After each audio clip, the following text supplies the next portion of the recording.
In my opinion, this is the best Raw after WrestleMania in years, bruh. So John Cena comes out to start off Monday Night Raw as the new undisputed WWE champion. Same entrance as last night. All black, no Titantron, just his name and Ariel Black. He comes out there, gets the announcer to be like, nah. Come up here. You gonna do it right. It reminded me of Shane McMahon during 2019? Where it's like, the best in the world, Shane McMahon. So, yeah, he got the announcer to give him a proper introduction. He stands right in front of him, and it's like, yeah, I'm him. It's like, yo, this John Cena is hilarious. So, John Cena comes out there talking about he has only some odd days left, and the countdown is already on. He already gives the dates he's already done. So now we have 27 dates left till his final appearance. And he said, not matches. He said, when they made it clear, not matches, 27 appearances. And I find it so funny. He was like, yo, he said, you can't wrestle, I don't have to. Yo, it's like I've been waiting to enjoy a John Cena promo like forever, dog. Like I haven't enjoyed a John Cena promo this much since like 2005. So comes out there talking about how much better he was than Cody, and talks about how he's gonna be the real last world champion to prestige from Bruno Sammartino to Stone Cold to CM Punk, which he did make sure to say that the championship that he stole from me in Chicago, like he made sure to point that out. I'm like, oh, we're definitely gonna get that and on the John Cena retirement tour. And he talks about how, you know, the crowd has been horrible to him. They never gave him an apology. And then the crowd, y'all weak ass, talking about we are sorry. And John Cena says, yeah, you are sorry. You're the sorry sons of bitches I ever seen. And I'm like, yeah, like we are sorry. No, you're sorry, John. Apologize to you. You need to apologize to us. All those countless hours wasted watching you have mediocre matches, mediocre promos, buried talent for 15 years. You want me to apologize for booing you? Fuck you. Like, what you talking about? You can't gaslight me just because you decided to get cool in your Unk era, in your last hour. Like, all of a sudden now you want to be cool and stuff. Like, where was this for the past 15 to 20 years? Fuck out of here. But anyway, and the crowd was a pro Cena crowd. He brings up Cody Rhodes. The crowd boos him.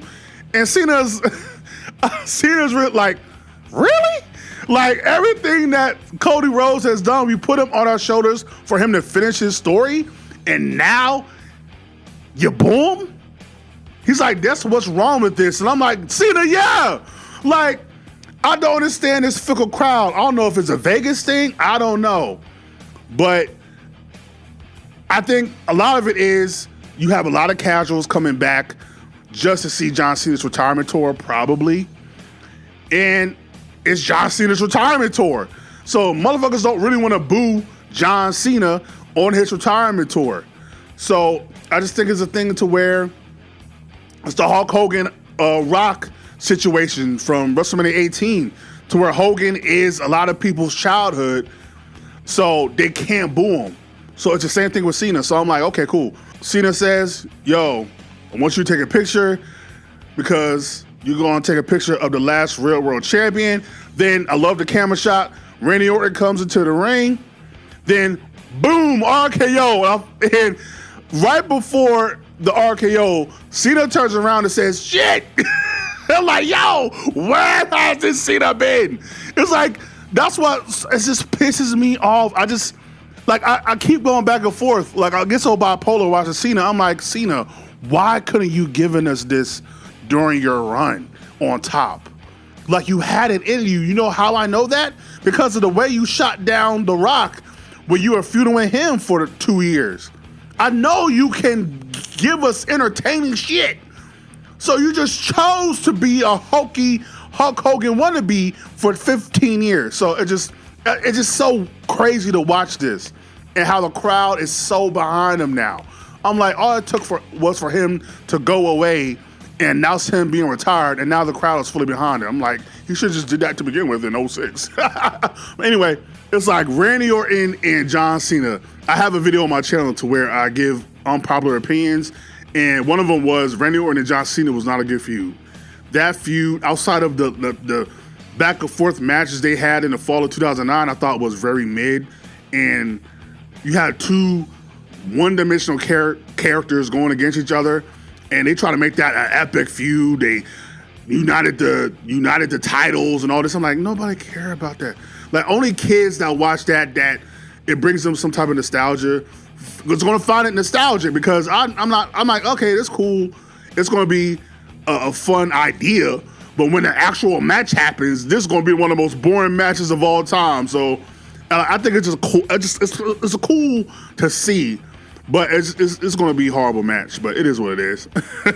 And plus, you actually get someone to actually get Cena booed because it's going to be in St. Louis, and Randy Orton is just as big as a star as Randy. Well, is at his level in terms of being a star to John Cena, so that'll be intriguing. But next we got your new tag team champions, the New Day, come out. I like they walk down the hallway, and Cross is right there. Be like, yeah, I told y'all. And they just look at him like, yeah, all right, bro. Like, you ain't got, like, all right, bro, yeah. So I like that. I didn't know if we was gonna see Karrion Kross after the scathing promo he cut on after WrestleMania last night. So it's very interesting. I like the callback to Kross is kind of the catalyst for the heel turn of the New Day. So I really like that. So New Day come out. I was concerned about them because I'm like, I don't know if they're going to get a reaction. If they can't get a reaction from the Raw after WrestleMania crowd, they are in trouble. And so they got a kind of mid-reaction. They were starting to get into their promo and starting to get a little bit of heat. But before they can really get into it, Alpha Academy come out. I'm like, oh, shit. It was the one team I did not want to see. It's Alpha Academy because no disrespect to them, but just like there are jokes. Really, the tag team division on Raw, for the most part, are a bunch of jokes. So it's just kind of like, fuck me. So now, New Day is going to be stuck in this vortex, bro. Like, I really thought they was going to do something new and innovative with New Day, but it's not looking like it. So this is why Karrion Kross said what he said, right? It's like I know Xavier Woods and Kofi have so many new ideas they want to do for this tag team division and for their group, and they're just doing mediocre stuff. And so they set up a match between Alpha Academy, New Day versus Alpha Academy. But before they can even start the match, lights go out and out comes Rusev Day. I'm like, let's go. So Rusev comes out. I like the new theme. It's like a final boss type of theme. And he takes out Alpha Academy, New Day run away. And as soon as I saw that, I said, oh, fuck me. Originally, I thought that Rusev was going to be with New Day. That's what I thought they were setting up. But I'm like, so you just took out the tag team division just to do it? Like, why? This makes no sense. So I don't know. Maybe they set that up to where Rusev will be the third member of New Day, and maybe, which I wouldn't be completely mad about. That's what I thought they were setting up. But then I'm like, I don't know if they're going to do that. So we'll see where it goes. But as of right now, I don't like how they debuted Rusev. I think it doesn't make sense for him to take out the tag team division and have New Day, who again are supposed to be these vile heels, look inferior. So I didn't like that. But we'll see what happens. To me, it would have made more sense for him to come out during the Gunther segment that happened later in the night. But then we get Io Sky coming out, and I already voiced my opinion multiple times about how I felt about Io Sky not only taking the title for Rhea, but basically not giving us Rhea versus Bianca at WrestleMania for the title. However, I did also state, if they're going to make Io a proper top star in the division, then I have no problem. I just have no faith in Triple H that he's going to do that. But as of right now, they made Io the focus, and I'm like, fine, cool, let's go. And so I'm all behind Io. Stephanie Ventura came out from NXT, and they set up that match and had a very solid 15-minute match. I knew it wasn't going to end clean, but it's just nice to see them give the nod not only to Stephanie Ventura, but also to have Io come out there and wrestle, because that's what people love about Io. So I found it to be definitely dope, and I do like the stat of Io being the first Japanese female wrestler to win at WrestleMania, even though that should have been Asuka back at 34. But hey, that's a cool stat as well. So shout out to Io Sky. I hope the best for her. I just really hope Triple H doesn't drop the ball on her. But again, they had a great match until Roxanne Perez and Julia from NXT comes in. So it looks like we're setting up a tag team match. I don't know what's going on, but I find it to be very intriguing. And then Rhea comes out, and she has like a stare down with Julia. And I'm like, what are we setting up here? So I think this is going to be a catalyst for the Women's Evolution 2 PLE that probably will come sometime this year, which I think will be very dope. And unlike back in 2018, you have the proper women talent that you don't have to call on all the old nostalgia acts to do it. You have a lot of great current women wrestlers that you can use. And plus, they can use women from TNA, AAA. So now you have all these companies that they are buying, which I don't actually really like. But you have all these talent from AAA to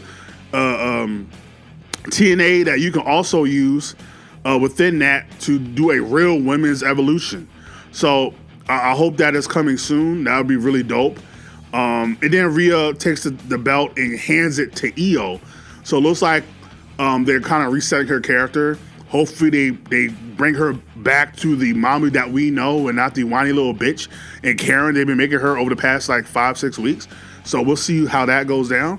But 5 minutes, we get a great video package of Jey Uso, who I'm listening to the music. I'm like, why didn't they use this for WrestleMania? I had to look it up. I'm like, Macklemore, he's still doing music? Oh shit. So Macklemore song, I forget what the song is called. It's like Fight or something like that. And I'm like, this is such a better theme for a WrestleMania. Way better than the Fiend. I like Fiend, but it's not a WrestleMania. It's not a wrestling theme for a PLE. Like, it's just not. It doesn't get you hype to like, you can put it in a video package and get people hype. So, but yeah, a great video package for Jey Uso, kind of like a tribute to him for all the hard work he's done. And again, as someone who's seen the entire journey from his debut with Jimmy and Tamina on the Hart Dynasty to him doing the Samoa, like all that stuff. Yahoo! To then turning heel and becoming the Uno Penitentiary, to then join the Bloodline, to, then becoming main event Jey Uso. Like, I've literally seen the entire evolution of Jey Uso. So that was a very dope moment to see. And Jey Uso coming out there, the crowd is behind him. And he was very short and sweet to the point of just taking the crowd and saying, I'm here now, I'm going to be here every week. And I'm going to do my damn thing. Then Sammy Uso comes out. And I'm like, Sammy Uso, that's a forward.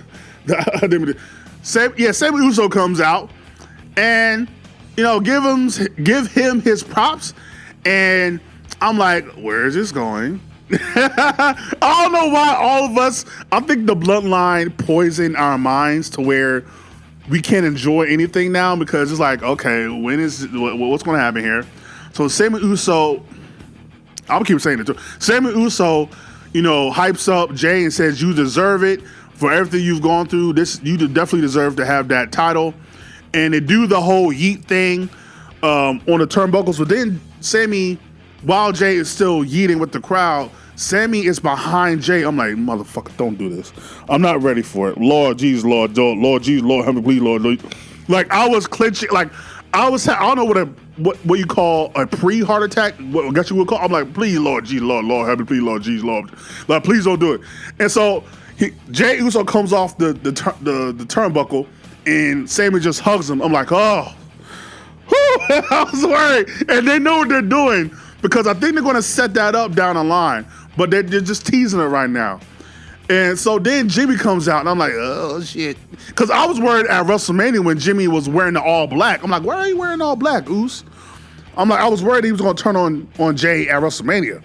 But they just did their handshake thing, hugged, and they like had a prolonged, just like walk to the back. I'm like, okay, what's going to happen? Okay, let me see the transition screen. Let me see an ad. Let me see.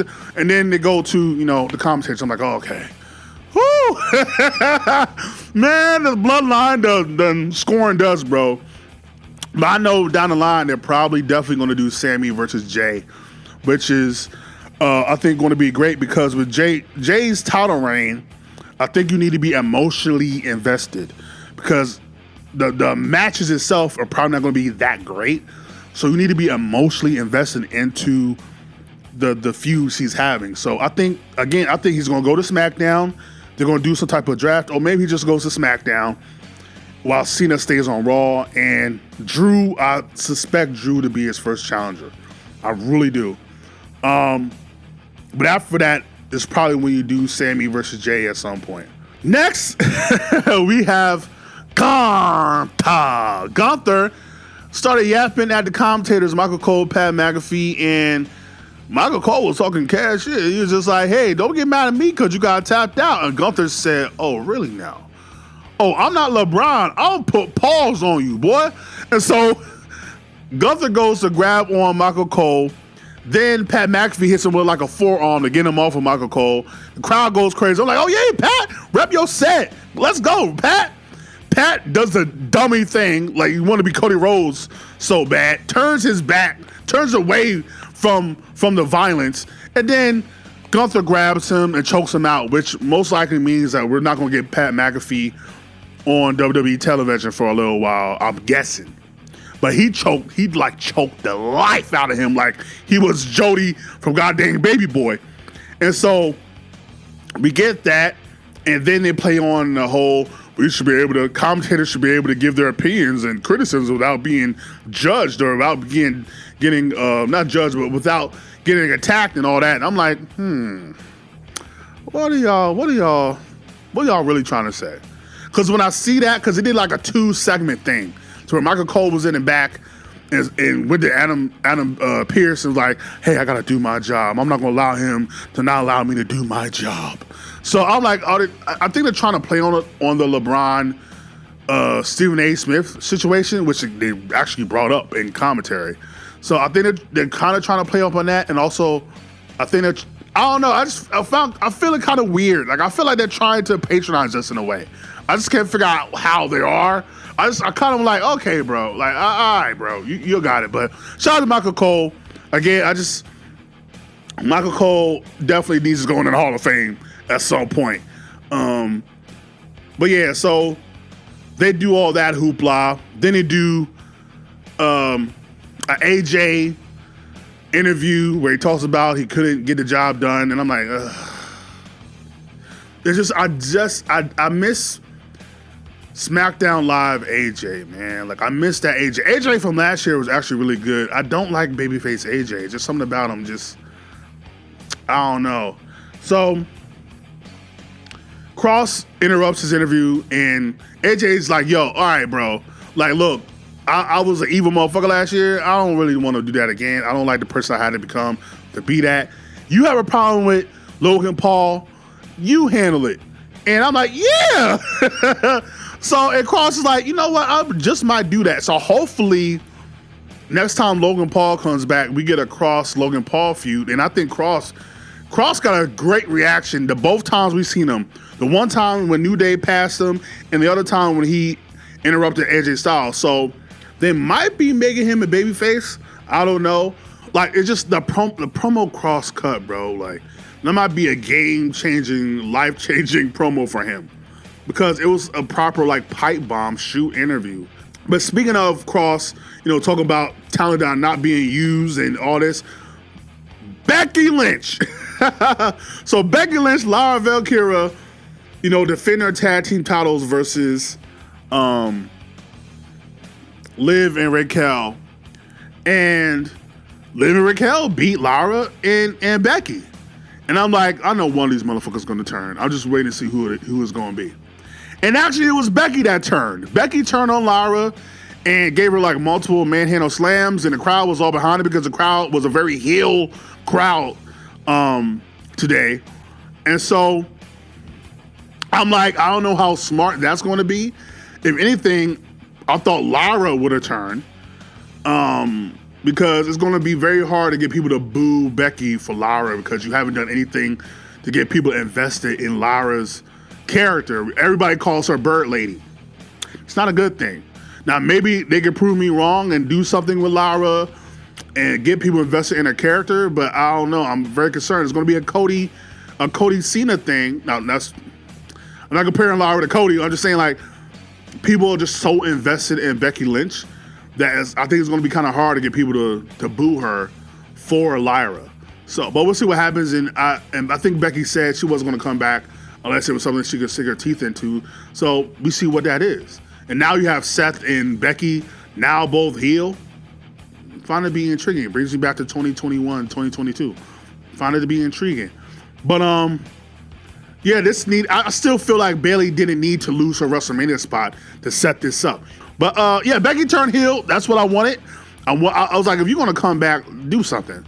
So I'm glad that they turned her heel. Hopefully now, this Bayley-Becky feud, which is probably going to happen, turns out to be something really good.